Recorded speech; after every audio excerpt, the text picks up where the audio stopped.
Right.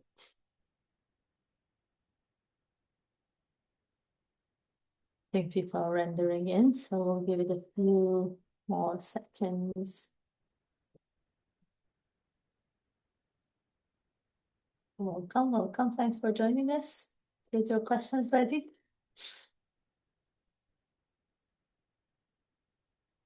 Great. We'll give it another minute, so if anyone is rendering in, then we'll get started.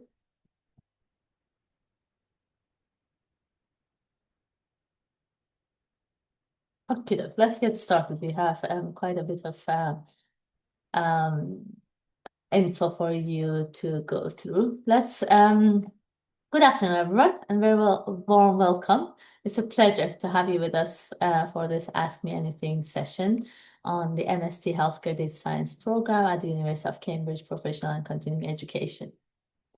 So in today's session, I'm delighted to be joined by our Head of Academic Center Administrators, Laura Aston, Course Director, who I am. I'll go through the course specific details, and I'm joined by three of our great current student reps, Yulia, Nikita, and Joel.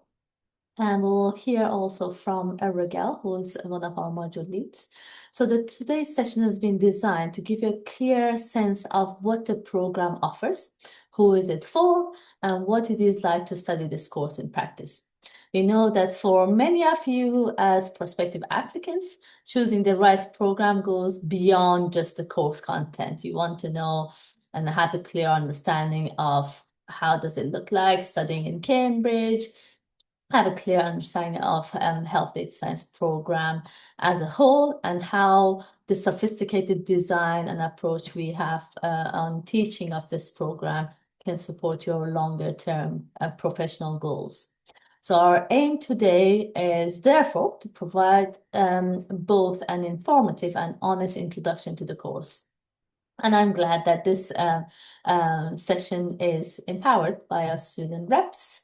Joel, Yulia, and Nikita, thank you for making the time and joining me. You will have the opportunity to hear from them and ask them questions. I have not prepped them, so feel free to ask them any questions and insights about the course. I'm also glad to be joined by Dr. Regel Manzano. She is one of our module leads, and she's here to give you, again, an honest opinion and an opportunity for you to hear from someone who is teaching on the course. So again, feel free to ask any questions you have about the teaching modes, the content from Regel, who's going to join us later in the session. So in terms of the MSc Healthcare Data Science, this is a general pathway. You're joining a 2-year part-time program. Some of you might have already completed our MicroMaster. I'll go through the detail of the MicroMaster pathway, but we have Nikita who's representing people who enter through the MicroMasters pathway. He has a lot of insights on that pathway. And we have our routine admission pathway where you apply to the course, you go through the shortlisting and interviews, and hopefully you will end up with a seat on the course.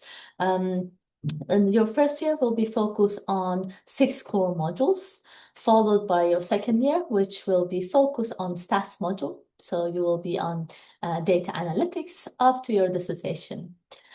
And the whole of the program is delivered in a term time. So you have your summer empty still to spend on your summer internship or a focus package of work related to the program. Or some of our participants are busy professionals, so they kind of enjoy that breathe time between intensive study times. Our module 1 is focused on data-driven decision making, where we get you hands-on on data analytics, working primarily with R Markdown and generating reproducible reports. Our module 2 goes into ethics and data access requirements. And then on module 3, we often introduce you to a genomics type of data. and how you can handle and analyze that type of data. On module 4, we focus on data visualization. It is an essential skill for communicating complex contexts such as healthcare data and the projects that involve multidisciplinary teams and wide collaborations.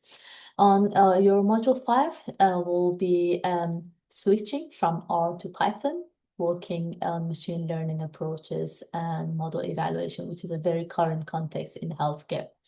Module 6 will be focused on databases. Most of our healthcare data are held within large databases. So with that, we're aiming to equip you with the knowledge and expertise required to interrogate the data held within the data sets, database systems. Module 7, oh, sorry, my module 8 is missing in this slide. I don't know why it's not rendering, but I will give you the details. Module 7 and 8 both are focused on statistical analysis. On module 7, we are going in principal understanding of statistical analysis, and your module 8 will be on advanced statistics. So the aim of having them just before your dissertation is because your dissertation module is focused on two core pieces, where you have to do a literature review and you have to complete a data science project involving statistical analysis and large-scale analysis of healthcare data. So that should give you a timely knowledge and insight into stats methods. At the heart of the program was its collaborative nature. We had contributors from across the University of Cambridge and beyond. The whole program has been developed by a multidisciplinary team of academics. Oh, can you see my slide? Okay, it went blank for a second for myself. So yeah, I was mentioning that the program was developed by a multidisciplinary team of academics, researchers across University of Cambridge Professional and Continuing Education, led by myself, Prof. M. English, and the Medicine and Life Sciences team. Prof. Kenny Langlands and Ali Al-Sherbaz, Tom Mooney, Cal Benson, Laura and her team enabled us to establish the major revisions of the course, but it's also supported substantially by the School of Clinical Medicine and partners from Cambridge University Hospitals. We work with a wide range of expertise across Cambridge and beyond to bring the core knowledge. So we are very welcoming the collaborative nature and networking in the whole of the program. I gave you a bit of detail on teaching and assessment, but our teaching weeks usually are intensive residential weeks where you're required to be in Cambridge in person on face-to-face teaching weeks. The modules run between October and June, so it is within the academic year. And for each module, you have a single assignment. There are briefed to you during the residential weeks, and you have up to 4 to 5 weeks to complete your assignments after receiving the brief of your assignment. The dissertation, as I mentioned, is a big chunk of your program. It holds 120 credits. So it involves it holds 60 credits after you finish the 120 core credits in the program during your previous modules. You will move to dissertation, which is 60 credits, and you're required to submit a 10,000 to 12,000 dissertation, having two elements, the literature review and the research project. Part of the research project is developing your proposal. We prepare you for that structured thinking about research questions from step 0. And we kind of refine that approach until you're on your dissertation year, and confidently can develop your own sophisticated research question. We also support you with getting access to various type of health data, including patient level data, hospital data, insurance data. We had people working with genomics data. So depending on the research proposal you submit, then we are supporting you. As I mentioned, there is a study option through our MicroMasters pathway. Those of you who have completed our MicroMaster, it is hosted on edX platform.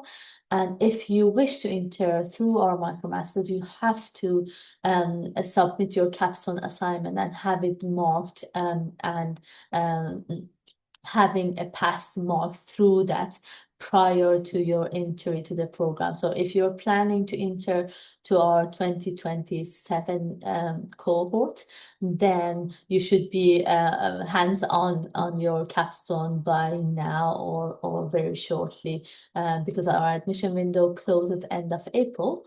And if you are entering through that pathway, usually having the final scores of your capstone is a conditional a condition on your offer that you have to meet. I'm going to hand over to Laura to take you through the application process in more detail. Hi.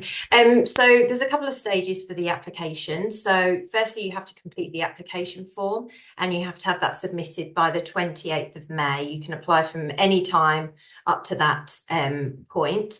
There'll be some mandatory documents that you need to provide along with your application form, such as a CV, transcripts of your previous study, and you also need to provide details of 2 referees that can support your application.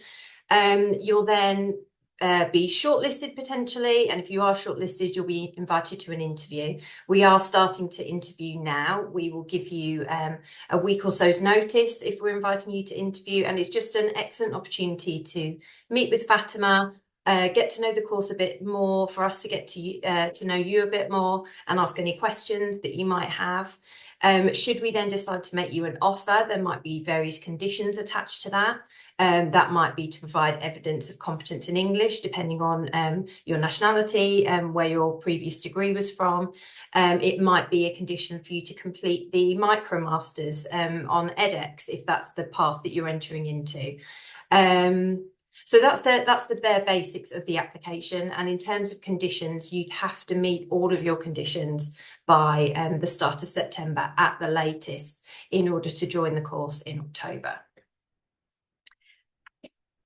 In terms of partner colleges, so if you're an MST student at Cambridge, you are automatically matriculated into one of the university's colleges. For 26-28, all of our students are going to be matriculated to Wolfson College. They're an excellent college. They are very familiar with part-time students and that balance of working while studying and various other commitments. And that's also going to be where most of our teaching will take place for the 26-28 course. If I now hand over to our 3 student reps, if you just want to take it in turns to talk about your experience of the course, what you're hoping to get out of the course, and anything else that you think might be useful. Thank you. Thank you so much, Laura. I'll probably take it from there. Hi, everyone. My name is Nikita Filimonov. I'm a current student in MST Healthcare Data Science program. I'm also a Senior Compliance Director at AstraZeneca, so combine work and study. Probably most of you, or at least some of you, are thinking about doing the same thing. So this is probably one of the reasons that I was really attracted by the course. The flexibility, you also had an opportunity to start as a MicroMaster student. That's what I did. I was not in person in Cambridge for that, so it was a self-paced study, which was really helpful to manage both the professional and personal commitments. In terms of the overall objective for the program, I find it really exciting that we are focused on healthcare data science. You probably can go and see a lot of different offerings now on the market, so to say, on the data science per se. But on the healthcare data science, you don't actually have a lot. And I think for us working in the healthcare sector or industry, the fact that this is really a focused program provides an additional benefit. we have a lot of interesting external speakers coming. So if you're worried that it's only an academic setting, I think this program actually is a nice blend between academia and practitioners. We have people coming from different startups, from different environments, showing us how does it work in practice when it comes to using the data in their respective companies or organizations they adhere to. In terms of the student experience, it's a very fun experience. I must say, if you're worried that you're a part-time student and will miss on some of their exciting experience that Cambridge has to offer, I must say that it's actually not the case. We spend a lot of time together, not only in the classroom, but the student cohort outside of the classroom, which is really nice and rounds up this whole experience. We learn a lot from each other. I must tell you that I learned specifically very much from all people in the cohort, from our professors as well. Being part of the industry, sometimes we underappreciate some of the challenges that exist elsewhere. I also hope that I'm being beneficial for our students as well. So it's literally a mutual educational process. It's not just you sitting there consuming the information, you're actively contributing and participating type of workshop sessions where we work together trying to find a solution to some of the challenges. Last thing I would say before we'll pass it over to Joel is that the whole organization of the course supports the idea that, as you can see, all the industries have been now disrupted by digital and data and AI. And so not having this ability is actually something that will potentially hinder your career progression. And you cannot say it's only for digital people or IT people. I believe you will need to be digital data native in the current environment, irrespectively of your current role in the organization. I think that course bridges this gap nicely and provides us with the right skills and toolbox to accomplish that. And last thing that was the last thing. So probably last thing is that if you don't have any questions right as part of the session, I know it's a webinar. Maybe you don't have a specific question right now. Feel free to reach out personally. You can find me on LinkedIn or any other social platforms. If you want to know and have a one-on-one interaction with a little bit more in-depth conversation, feel free to do that. I'll be more than happy to support you on that journey. With that, over to you, Joel. All right, thanks, Nikita. So, hi everybody, I'm Joel. I work for a biotech startup called Legro Biotech back from Hong Kong, and I do both data science and also business development for them. So, maybe just about why I chose to go for masters. The whole idea just kind of started when I realized all my colleagues at the startup have at least a master's degree, and I'm the only one with an undergrad degree, and I felt maybe this is the time that I should go back to school. And so I started looking for basically data science programs with a healthcare focus or like a biology focus. And the Cambridge one definitely stood out to me because it is like the few ones that are like focused for part-time students, because there are actually other programs also in the UK where they mostly do a full-time program, but if you want to go the part-time route, you can. But being this Cambridge one being, a fully part-time one. So everybody else, all your classmates are also part-time students. It's a lot easier to kind of just bond with them, get together and, you're in the same journey together in that sense. And you're not just, a small subset of a really giant class. And that to me made a huge difference. So more on how I found the course, how I find the course. So I think some attendees maybe might have asked in the morning the difference between the residential, like the in-person residential part, and also the more uh, the remote masterclass that's before and after the residential part. So I would say, so I think most of us are not based in Cambridge, so we travel in for the residential part. So once we're here, we try to make the most of our 5 days in Cambridge. So it's not just during class that, it's 9 to 5 every day, but it's beyond that. So if we can, we try to squeeze in, breakfast beforehand, and we usually plan some sort of like gathering dinner, or there are actually a lot of events that happen in Cambridge during those 5 days. So if we see something that pops up, we'll go together, and then there's usually a meal or drinks afterwards. So a lot all of the like the learning, the bonding also happens over through these opportunities. And so yeah, and what else? So and for the master classes, like that are remote that are before and after the session. Those are more for like basically like the before session is just pretty much setting the stage for what happens in person in those 5 days, and then the one afterwards is basically if we have any lingering questions from the class, then those get cleared up. And also, oftentimes we're like in a kind of cram stage for the assignment. So there'll be a lot of questions for assignment, and that's when we get those answered as well.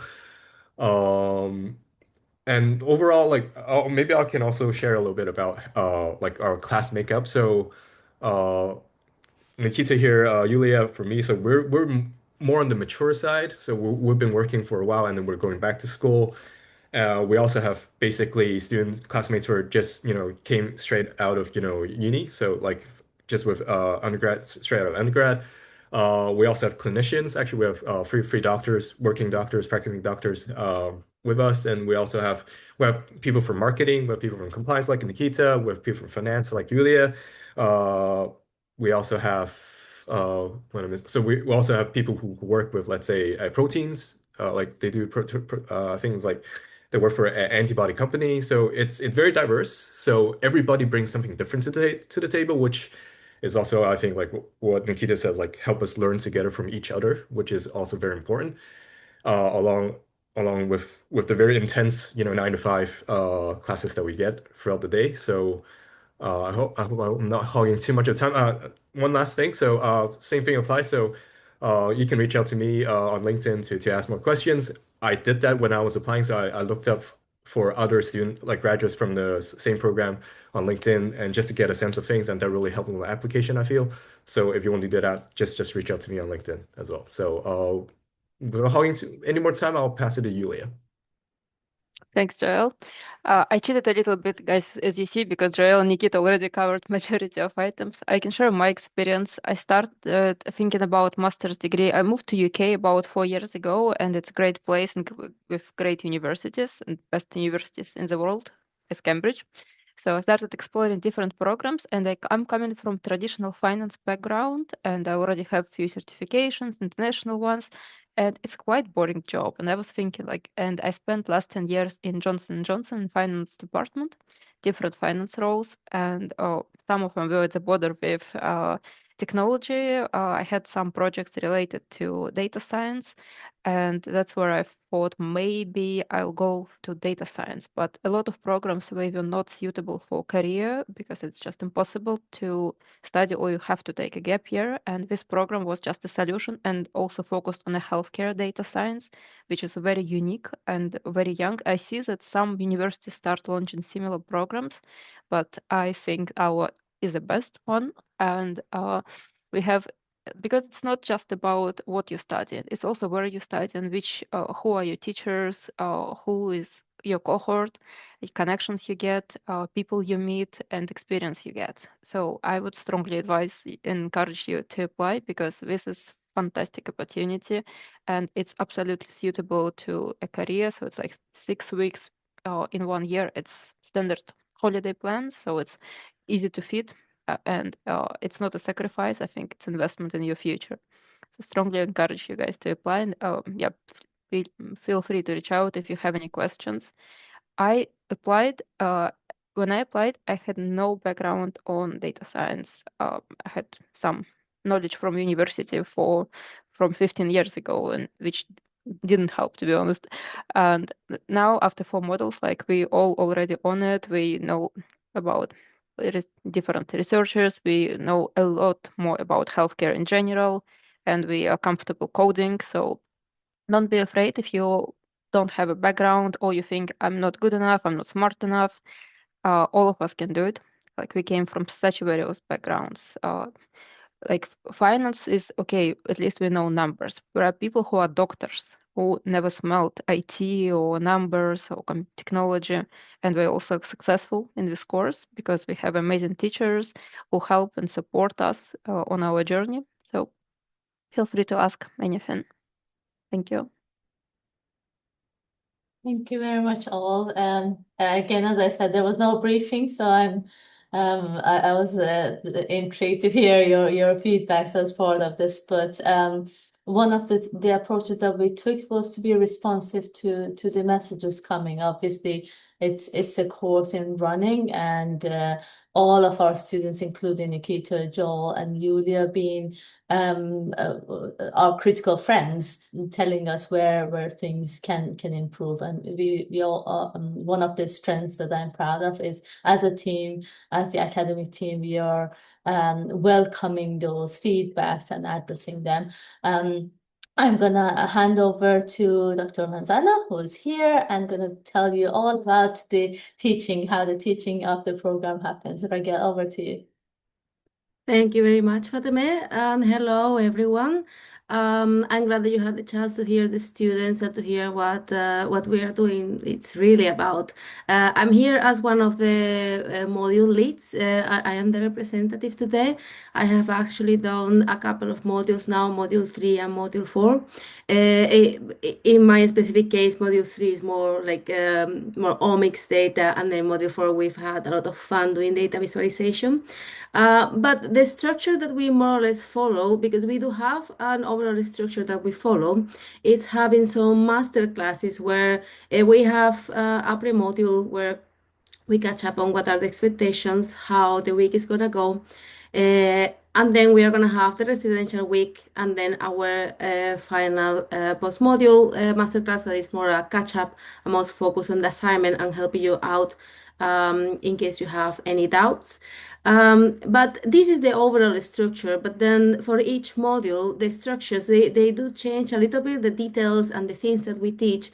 It, of course, depends on the module lead, and it, of course, depends on the topic. For example, here in this slide that I have here, I just put an example so you have a better idea on how we do things.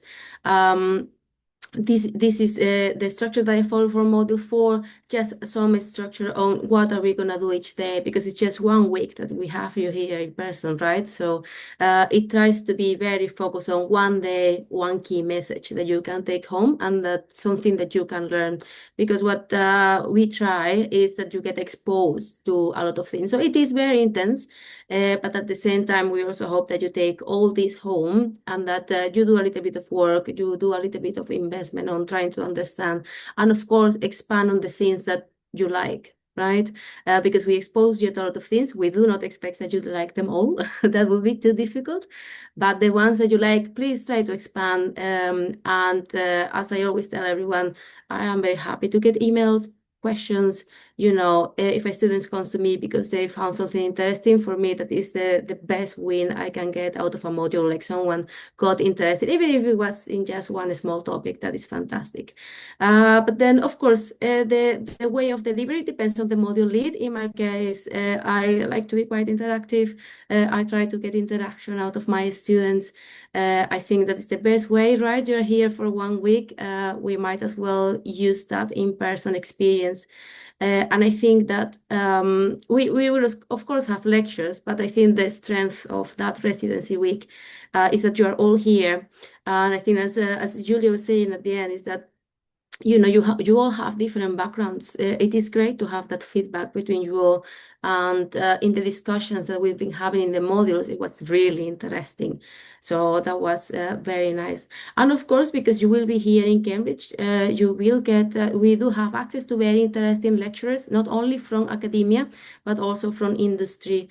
And then even from some consultancies, some freelancers, we try to bring to you, again, to try to expose you to as many interesting things as we can think of. And of course, it's in Cambridge, so you do have access to the research community, and anything that you are interested of, we will try to get you data, try to get you in touch with the right people, and try to get you the right resources. Yeah, I think I have covered everything that I wanted to say. But again, if you have any questions, please use the, I think we have the Q&A panel and chat. So feel free to ask me any questions if you have any. Great. I can see already questions coming in. So thank you very much, Rego, for the great overview. As you can see, the whole course is powered by the energy and the nice rhythm. And that's what I like. I often go and sit on the side of the classroom because it's quite nice to bring guest lecturers from across the Cambridge community, yeah, and beyond. And usually we set the rhythm from the pre-module master classes, which Ragal mentioned. They are there to get you prepared, set your brain on the content of the module. For the upcoming academic year, you will have condensed teaching weeks. So 2 modules will have their residential back-to-back. Again, the pre-module masterclass will give you the briefings required before entering into the residential week. And you have also an opportunity as a post-module masterclass. Ragal is running one tomorrow for the current cohort, and that gives you an open office hour to bring your questions, bring your thoughts about the assignment, as well as asking the module lead and your peers any questions you might have. And yeah, all of the module leads often set up groups and activities within the class, which gives you that formative opportunity to receive feedback as you go through, and make sure that you pick up the same things, and make sure that the learning happens against the learning outcomes. I am going to hand over to Laura for the final parts. Yes, so just a quick overview of the financial situation. So you've got a home fee and an overseas fee, and those fees are for the entirety of the course. There's a small reduction if you've already done the MicroMasters and are coming on to the MST. Unfortunately, there aren't any bursaries or scholarships currently available at PACE, so you would be looking to either pay the fee yourself, or speak to your employer, or find funding from other means. A C status for fees is assessed by our MST admissions team, and they'll confirm how they've assessed you should they make you a formal offer. If you are welcome to query that, should you feel that there's a justification as to why your status should be different. Typically, we offer an instalment plan of 4 equal payments spread across the year, but there is some flexibility should you need it.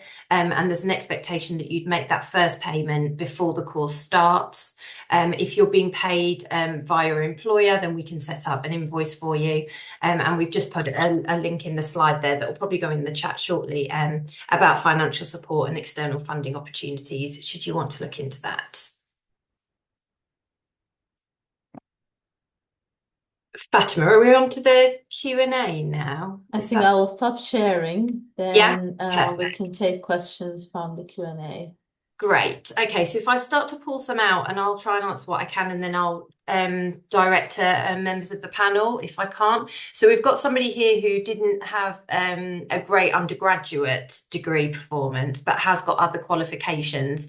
Would the undergraduate results still rule out my application? So we expect a 2-1 for entry onto the course. However, other qualifications and experience could be considered, so I wouldn't necessarily let that stop you from applying to the course.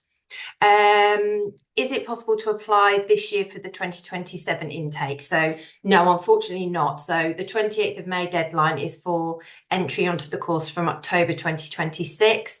There are some very specific criteria to defer a year. So you're welcome to look at the PACE admissions page for that information. If you want to apply for 2027 intake, then you're looking at applying around this time next year. Fatima, this question about someone doesn't have a strong quantitative background, but they did do some Java and Python in their MBA dissertation. Would it be useful for them prior to applying to undertake the edX or Coursera short courses in logic, calculus, or discrete maths?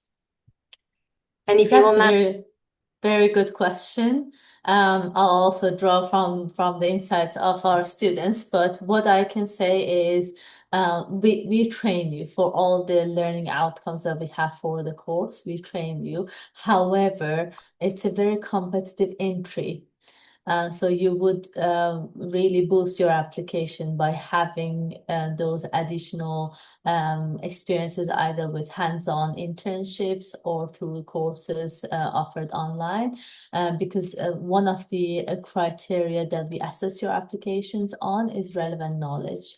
And obviously having the Java and programming, the technical skills is helpful, but you're also gonna have much more chance to pass that criteria if you boost your application with practical skills and other qualifications.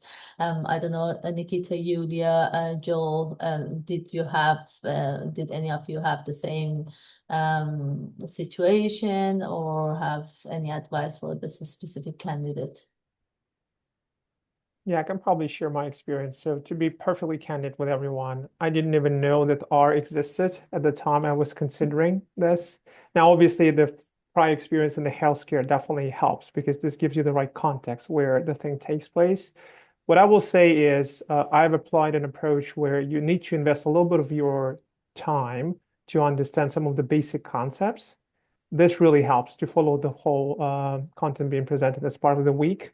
So that's how I've created this as a mini sort of educational time invested before the sessions. But if you're worried that you will be managing some hard formulas and calculations, you'll be behind. Don't worry about that. It's more about the understanding the concepts and the principles, and the actual execution takes place throughout the weekend. People are there to help you. We actually work oftentimes in pairs, in small groups, so you're definitely not alone. And if you have a question, chances are that other members of the group have the same question. So we're trying to work together to accomplish a result.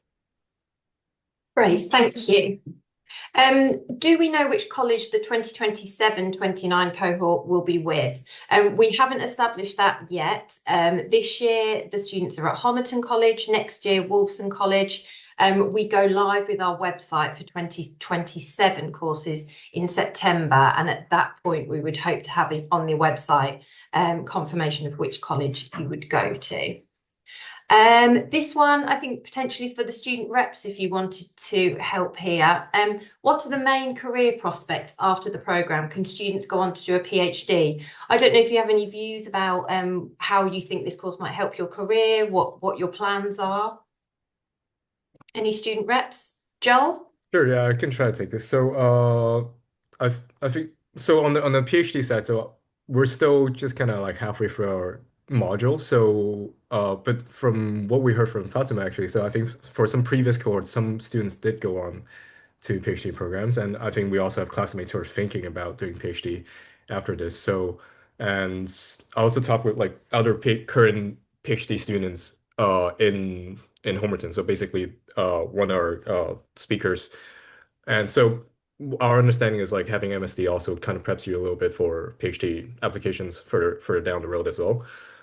In terms of career uh like paths forward, I would say it really depends on you. Like it depends where you want to take where you want to go in the end. So I think it differs like for me, Nikita, for Yulia, we all have like kind of different paths we want to shape, but we all feel that this program is going to help us get there. So I might be like trying to expand what I can do at my current startup in terms of data. I think some people might be looking for a career change. So it's ultimately down to you on where you want to take things. But I think just being here in the program and also in Cambridge, just a step multiplier to help you get there. I'll just put it that way.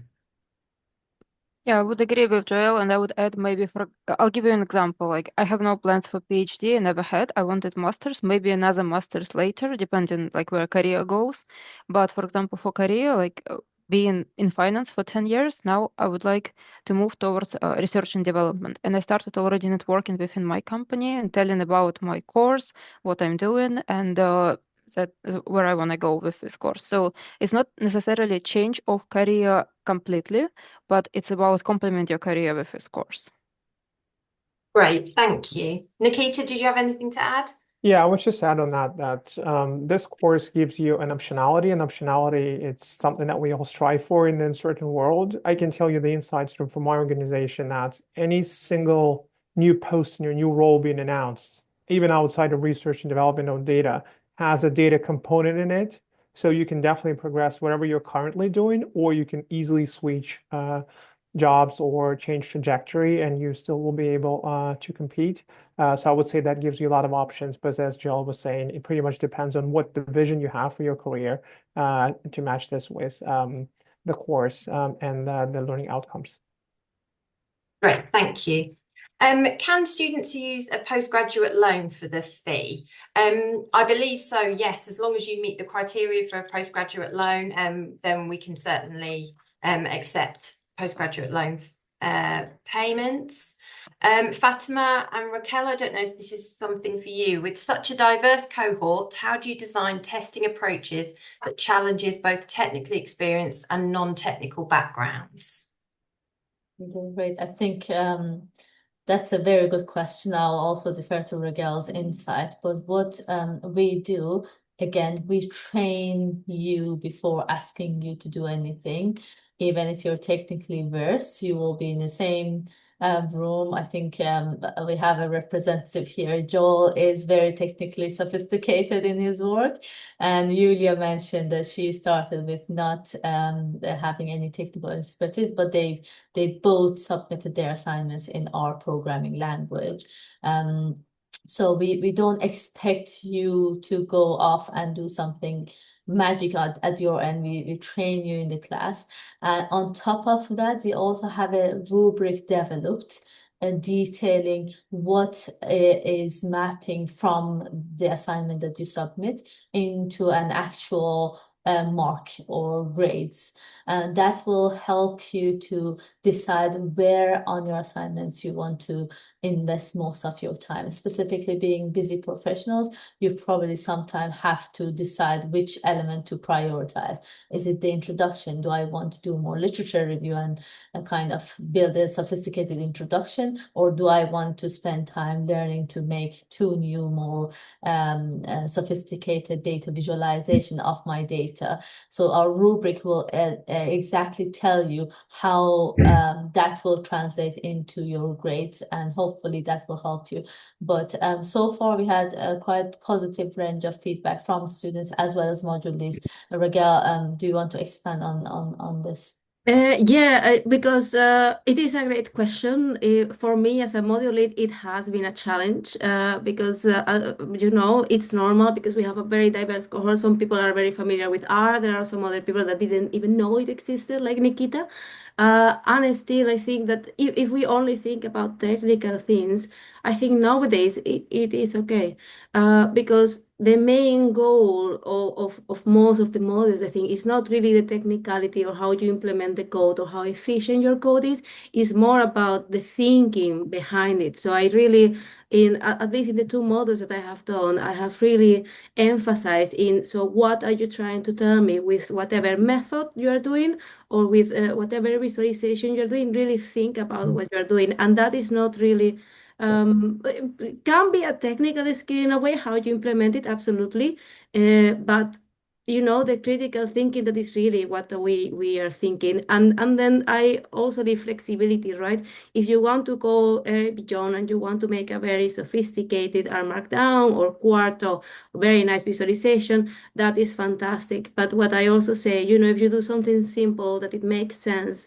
that also gets you the points, and I am happy with that. But of course, I also want to encourage the people that want to do something more technical to also do it. But it is difficult to keep that balance, but we try to give that flexibility where if you want to explore new things, more sophisticated things with your technical skills, I am all in, fully supportive. But at the same time, what we are really looking for is that you understand the core concepts and that you really think about what you are doing before you actually do it, as Fatima was saying. Great, thank you. Next question is about the online masterclasses.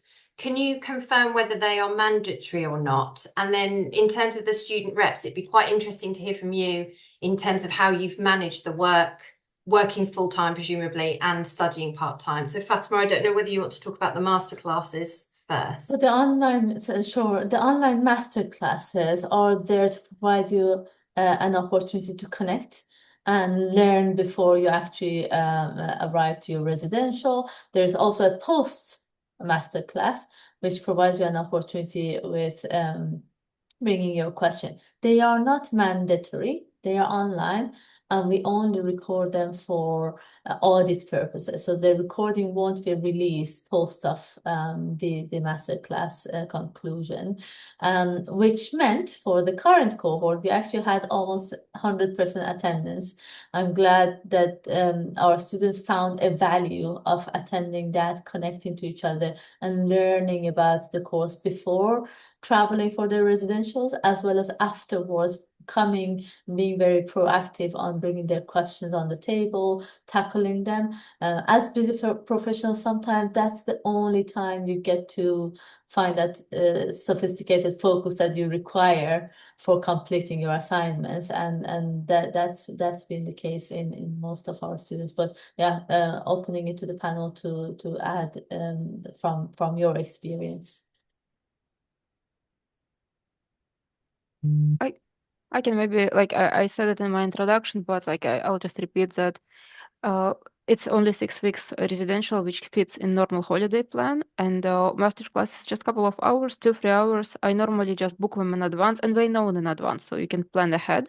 And whole course is also announced in advance, so my manager knows, my peers know, so you always can plan your backup at work and also plan masterclasses. And like masterclasses are small, it's just a couple of hours, and it's your opportunity to connect, and it's totally manageable. So like we have few people in the class who are like managers, directors level, and still figure out it very well. So I wouldn't say it's a problem.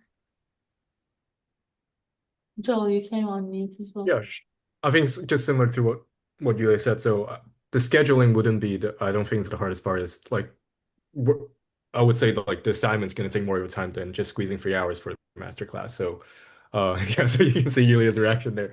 But it's something that's doable. We've been doing for like 4 modules now, and so I mean, you're coming to Cambridge, you expect to be, put through the paces. So, but it's also a great learning experience for you. And there's always takeaway. Like after assignment, I'll be using things for assignments straight back to work. So it really helps. So to go through the whole process.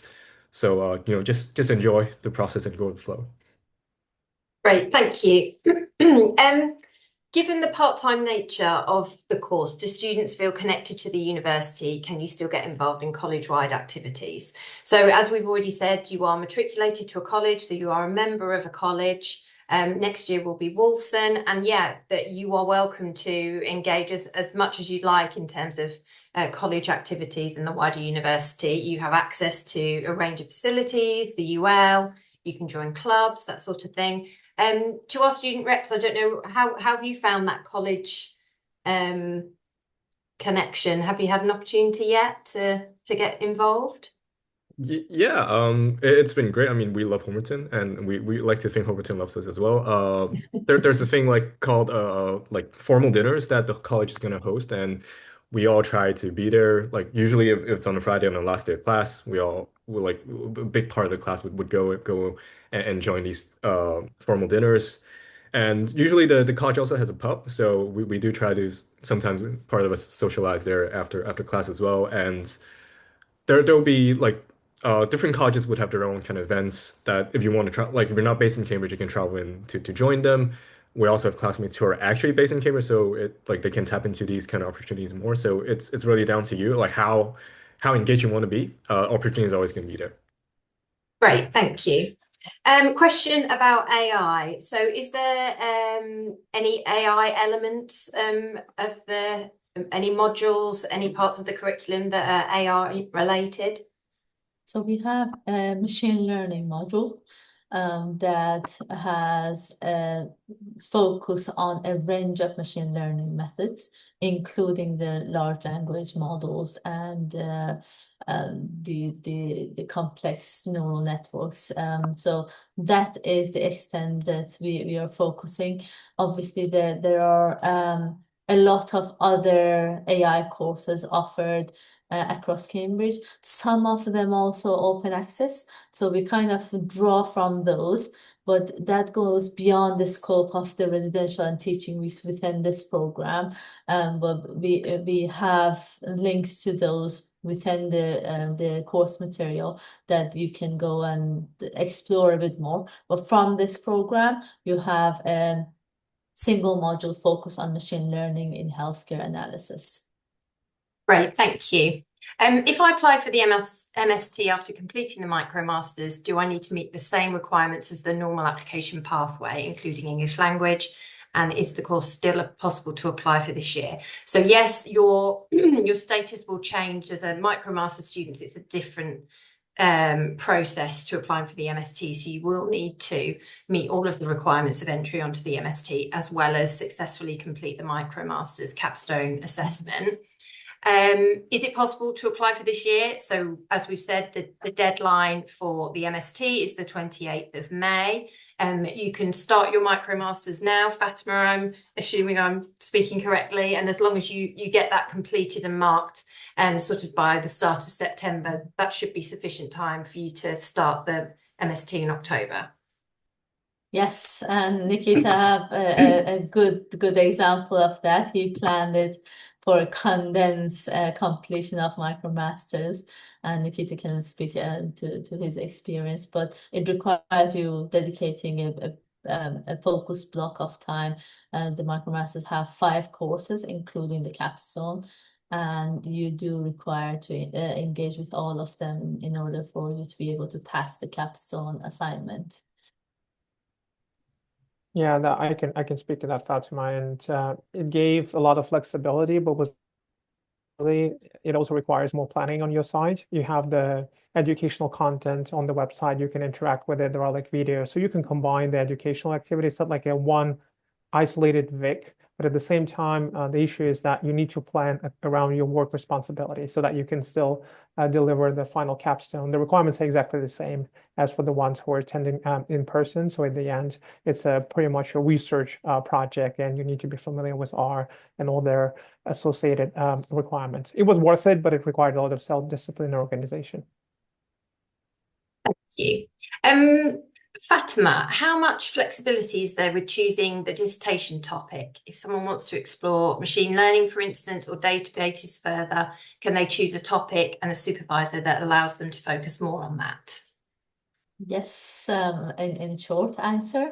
So all of your module leads are in a pool of your supervisors. So if you find that your project is closer to Ragel's research interest, and we are all coming from research in health data science, so you can read about our work in online etho, and you can learn about the work that your module leads are doing. Beyond that, you also can approach guest lecturers for their availability to supervise your projects, but we are fairly flexible, and we get you ready to design a research question and really refine it from module 1 till module 8. So I'm now having discussions with people about the dissertation ideas that will start next year. So that type of insight, we kind of talk through it until it matures to the dissertation stage. So yeah, we are very open to dissertation proposals as long as they are within the scope of healthcare data science. They're using the skill that we taught you across all the modules.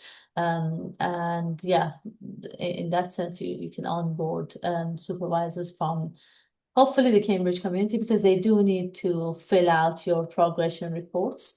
And with that, we don't tend to onboard from other universities, but you have a wealth of rich experiences across the Cambridge community. Thank you, Fatima. I think we've got time for one more question before we close. So back to you, Fatima, on this one. Would successful completion of the MicroMasters prior to application for the MST help differentiate the applicant as a general rule? Well, I would paraphrase it. Is the MicroMasters a backdoor? No, I think it's another entry route. So your application will have to go through the same rigor and be assessed on the same criteria. Again, Nikita is one of our applicants. He received a conditional offer and he was on his feet to get to the conditions required, one of which is completion of capstone if you're entering via the MicroMasters entry pathway. So again, try to put a competitive application in. The MicroMasters pathway means you can skip module 1 because the capstone that you completed and the MicroMaster captures all the content of your module 1. So instead of being present on the chunk of the residential that captures module 1 teaching, you can arrive in the second chunk. For your academic year 2027, it will be on the same week. So you're probably missing the first week or skipping the first week and entering from the second week of teaching onwards. But yeah, still put all the endeavors on a very high quality personal statement and then gather all your qualifications. Obviously, MicroMasters gives you another badge of qualification. So if you already completed your capstone, put it on where you're uploading your bachelor's, other master's, PhD. We have applicants with bachelor's, master's, PhD. So the interview question will be, why do you want yet another one? And most of them have very sophisticated reasons for why they see a value of doing the MSc Healthcare Data Science. So yeah, that's it from my end. That's all the questions. Thank you, Fatima. Thank you very much. And thank you very much all for joining us today. And for the panel, Julia, Laura, Raquel, and Nikita and Joel, I'm so grateful to have you and your insights and support throughout the journey. For all the prospective applicants, looking forward to welcoming you in Cambridge potentially. Feel free to reach out if you have any further questions via the course mailbox. But if you are putting your applications in, again, emphasizing that be thorough with capturing yourself in a Word document. Often people think that just lining up the experiences is enough, but be quite descriptive on what have you done as part of the experience, what has it added to your portfolio, rather than just listing a few lines of qualifications and things. So your personal statement is there and we read it line by line. So please use that as an opportunity. And then if you get into interview round, there is 4 criteria: the personal statement, the relevant knowledge, your academic knowledge and experience, and also the added value. Again, highlight your experiences, highlight your practical experiences on both technical side, coding, and as well as the healthcare context of the course. We value both of these and any other multidisciplinary work you've done as part of your journey so far. With that, I am going to close the session. We are just on time. Thank you very much. And thank you, the panel. Thank you. Thanks very much. Bye.